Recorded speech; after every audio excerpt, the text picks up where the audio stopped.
Kanina, ang mga puwersa ng Israeli ay naglunsad ng mga airstrike sa mga pasilidad ng Hezbollah sa southern Lebanon, na ang mga pambobomba na ito ay nagta-target sa mga pangunahing infrastruktura at operational base na iniulat na ginagamit ng Hezbollah upang mag-imbak ng mga armas at maglunsad ng mga missile attack sa malaking bahagi ng Israel at magplano ng mga madiskarteng maniobra upang wasakin ang gobyerno ni Netanyahu.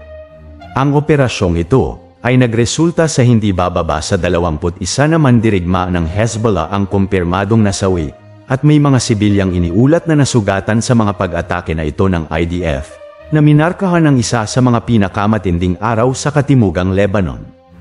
Ang mga airstrike ay nagbigay na sa pamunuan ng Hezbollah ng matinding galit at sakit sa ulo, dahil sa sunod-sunod na pagkawasak ng kanilang mga hideout sa malaking bahagi ng Lebanon.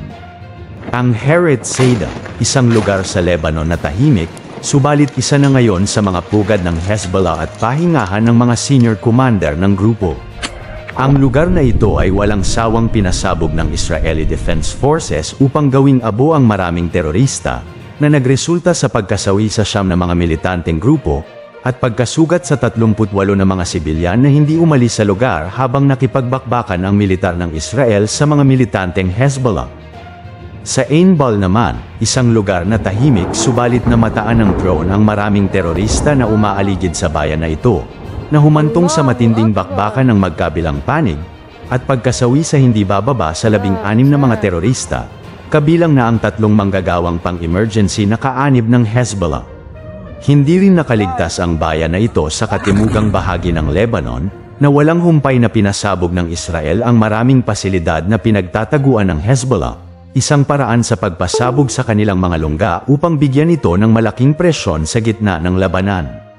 Nilalayon din ng IDF na i-target ang mga munitions depot, command center, at iba pang pasilidad na ginagamit ng Hezbollah para sa pagpaplano nito ng mga pag-atake laban sa Israel, kahit pa ang mga gusali na ito ay may mga nakatirang sibilyan, nakasama sa kanilang mga plano na magtago sa likod ng maraming individual upang matakpan ang mga gawain nitong terorismo.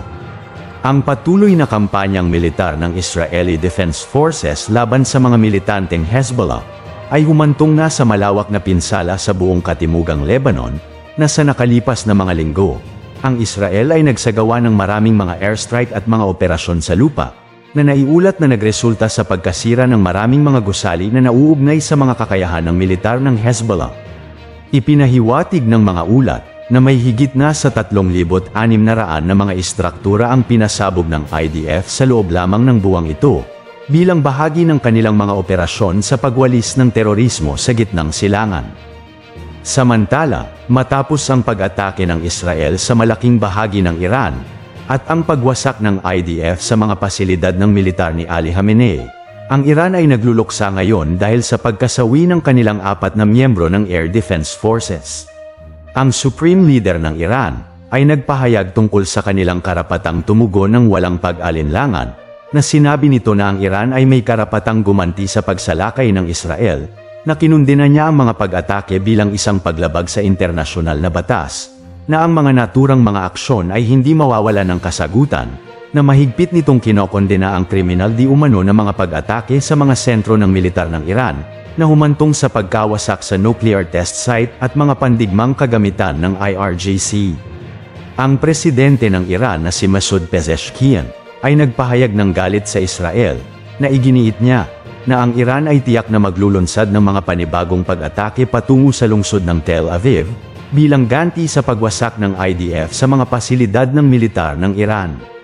Tinukoy din niya ang pag-atake bilang isang indikasyon ng desperasyon ng Israel, at inulit niya na sa lalong madaling panahon ang mga responsable sa mga pambobomba na ito ay haharap sa malaking kahihinatnan, na hindi di umano magugustuhan ng Israel ang mga pambobomba na ito. Tinugunan din ni Pangulong Masoud Pezeshkian ang sitwasyon sa isang pulong ng gabinete, na binibigyang diin na habang ang Iran ay hindi naghahanap ng digmaan, tiyak na tutugon ito sa anumang mga pagkilos ng Israel upang ipagtanggol ang soberanya nito.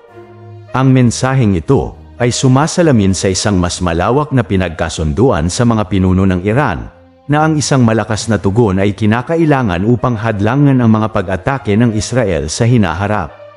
Ang pagkasawi ng 4 na sundalo ng IRGC ay nag-alab ng matinding galit sa mga mamamayan ng Iran, na maraming mamamayan ang pumunta sa mga pampublikong lugar upang ipahayag ang kanilang kalungkutan at humingi ng agarang aksyon laban sa Israel. Sa isang seremonya sa Israel para sa pagparangal sa mga sundalong umatake sa Iran, kinumpirma ng punong ministro ng Israel na si Benjamin Netanyahu ang operasyon, na malaki ang pinsala nito sa mga kakayahan sa pagtatanggol ng Iran, na inilarawan niya ang mga airstrike bilang bahagi ng patuloy na Swords of Iron War ng Israel laban sa mga teroristang bansa, na tinitingnan nito ang Iran bilang isang pangunahing banta sa mga mamamayan ng Israel. Itinampok sa kanyang mga pahayag ang pangako ng Israel, na gumanti laban sa mga nagbabanta sa seguridad nito, lalo na ang pagpapaulan nito ng maraming mga ballistic missile noong unang bahagi ng buwang ito.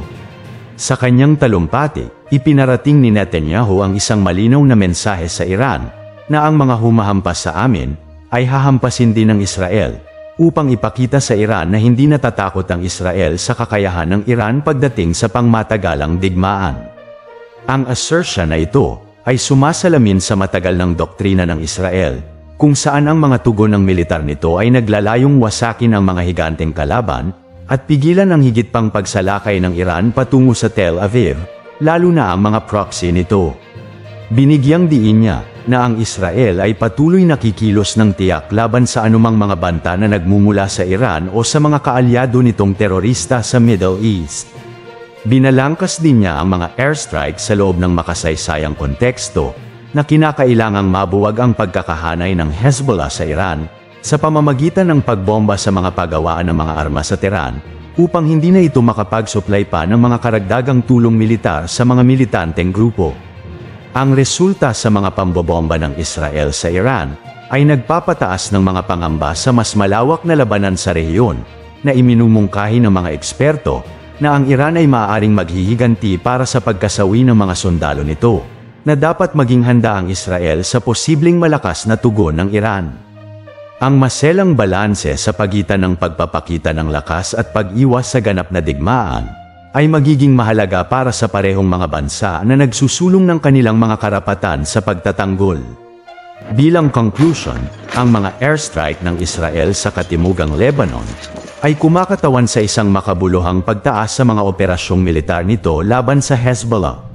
Sa tumataas na mga casualty at malawakang pagkawasak ng maraming mga pasilidad sa Lebanon, ang makataong krisis ay lalong lumalalim, habang naghahanda ang magkabilang panig para sa posibleng karagdagang mga konfrontasyon, na ang internasyonal na komunidad ay nahaharap sa agarang mga panawagan para sa diplomatikong pakikipag-ugnayan, upang maiwasan ang higit pang karahasan sa masalimuot na rehiyong ito. Ang mensahe naman ni Netanyahu sa Iran kasunod ng mga airstrike ay sumasaklaw sa hindi natitinag na paninindigan ng Israel sa pambansang seguridad, at ang kahandaan nitong tumugon ng tiyak sa mga banta.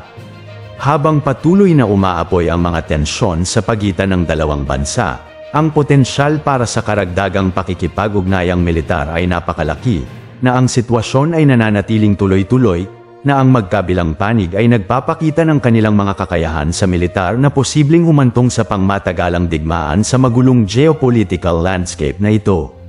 Hanggang dito na lamang po. Maraming salamat po sa inyong lahat at mabuhay po kayo.